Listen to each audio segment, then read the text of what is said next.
Ako si Heidi Tirado, known as Ning. Nandito tayo ngayon sa nursery namin sa Tucawal, Sarangani Province. Dati ako nag-aaral sa Mindanao State University High School, Jensan. And then, dahil nga sa kahirapan ng buhay, instead na mag-enroll ako sa MSU College, dahil nga malayo, kailangan mahal ang pamasahe, nagtrabaho ako, working student po ako. I was 18 years old, nagtatrabaho na po ako na sa awa ng Diyos, natanggap po ako as secretary ng ASPA Cargo Forwarder.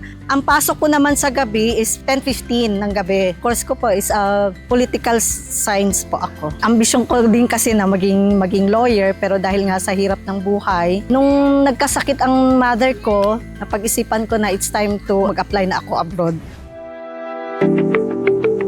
First job ko talaga nasa as OFW sa Singapore. Nag-aalaga ako ng mga matatanda.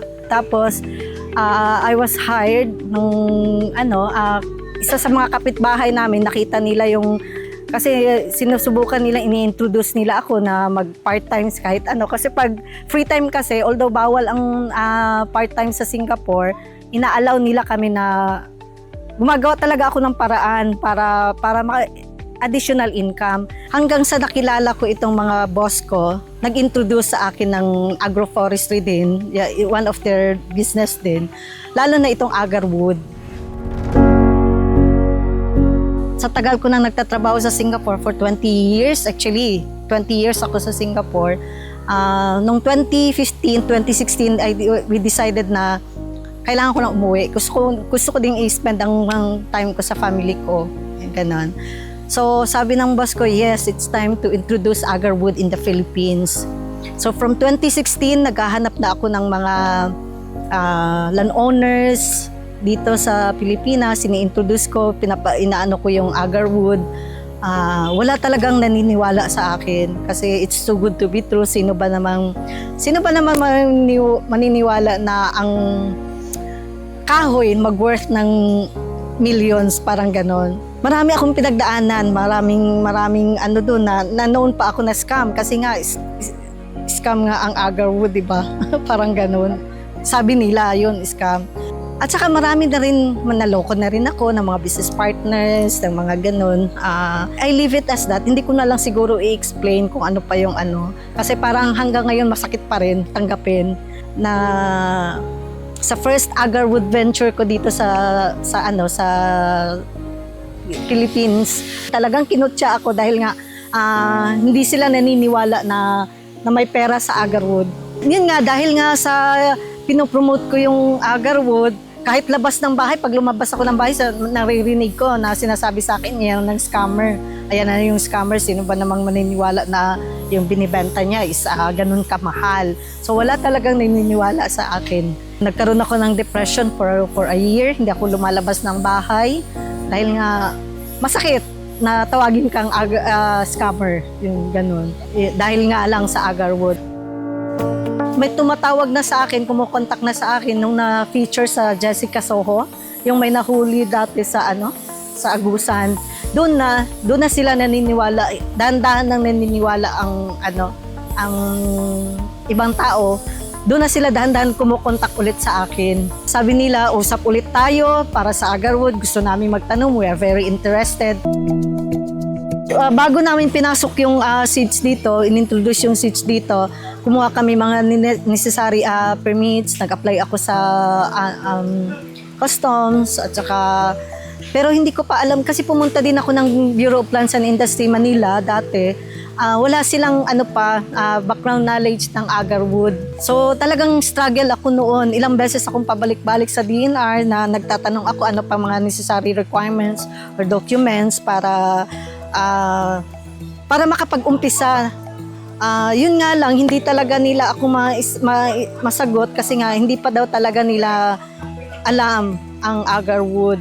Dahan-dahan nagkaroon na ng mga research na dahil nga marami nang nag-i-inquire ng kung ano yung agarwood, dahan-dahan nang nagkaroon ng idea din yung sa government. Nung naipasok na naman namin dito ang seeds, struggle na naman po kami sa mga requirements. Ang unang requirements noon, PTPR, Private Trees Plantation Registry.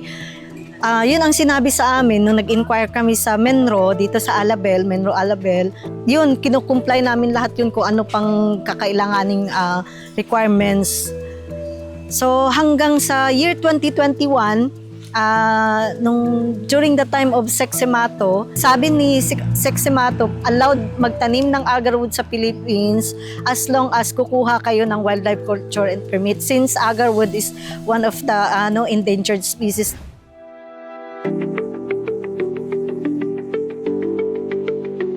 Last year, that was at September 2024, habang nandun ako sa Kapitolyo, nagdi-display ng mga seedlings, tumawag sa akin si Balong Domingo, yung nursery manager namin dito. Tumawag siya na may mga bisita from Manila. Ang sabi nila, Ning, gusto kang makausap ng ni Doc M. Sabi ko naman, sino si Doc M? Kasi talagang may alam na akong, may idea na ako pagdating sa kay Doc M, kasi nga nagiging sikat na si Doc M sa YouTube, sa Facebook.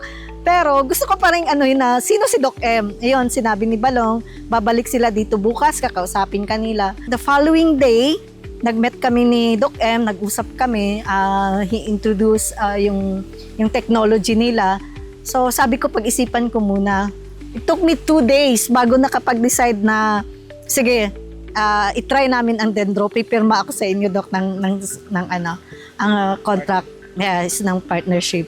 Ang plano namin noon dito sa Ning Trading is yung inoculant namin is from Malaysia.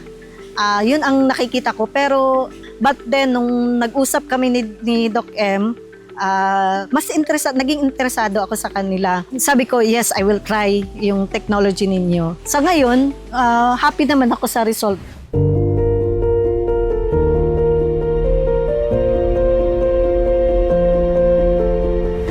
Naiyak ako.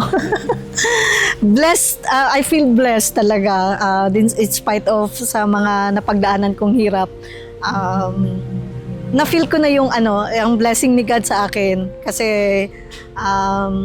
sa hirap, sa daming kong pinagdaanan, sa kanya lang din ako humuhugot din ng lakas ng loob.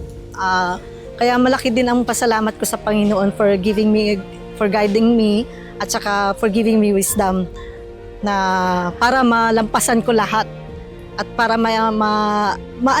ma-experience ko naman na maging happy sa negosyo ko. Kasi for how many years? Since 2016, ngayon ko lang talaga na-feel yung totoo.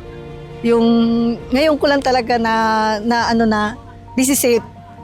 Nakikita ko na talaga yung hirap namin nandito na. Compare doon sa natutunan ko sa Malaysia, it takes 2 to 3 years bago ka makakita ng result. Dito sa Dendrotonics, together with Doc M, ito 6 months pa lang, may result na. So, how much more pag pa kami ng 1 to 2 years, siguro mas exciting. Hindi lang ganito, siguro mas malaki pa. Hindi na talaga scam ito. Ito na, the real thing. Ito na, hawak ko na ang totoo. Hindi ito scam, ito ang totoong agarwood. Sa ngayon, papasalamat ako sa family ko, dahil in spite of lahat ng mga napagdaanan ko, I give up everything for my family. Gusto ko talaga silang tulungan, kahit even my own dreams na compromise just for my love for my family, for the love of para sa pagmamahal ko sa pamilya ko, yun. So to the point na nagtrabaho ako abroad, na iniwanan ang pangarap, hanggang narating ko ito ngayon. Nandito na ako ngayon. Yun ang malaking pasalamat ko sa Panginoon at sa family ko.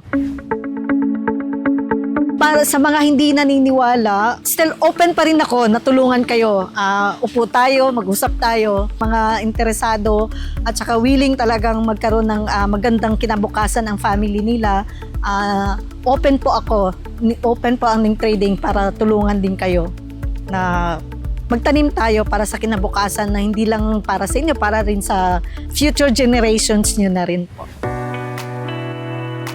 If you're interested to get our help in building this business for you, you can reach out sa aming email. You can email at us info@dendrotonics.com. I also have my messenger, so Efraim Cercado sa Facebook. We have regular webinars every Thursday night, almost weekly.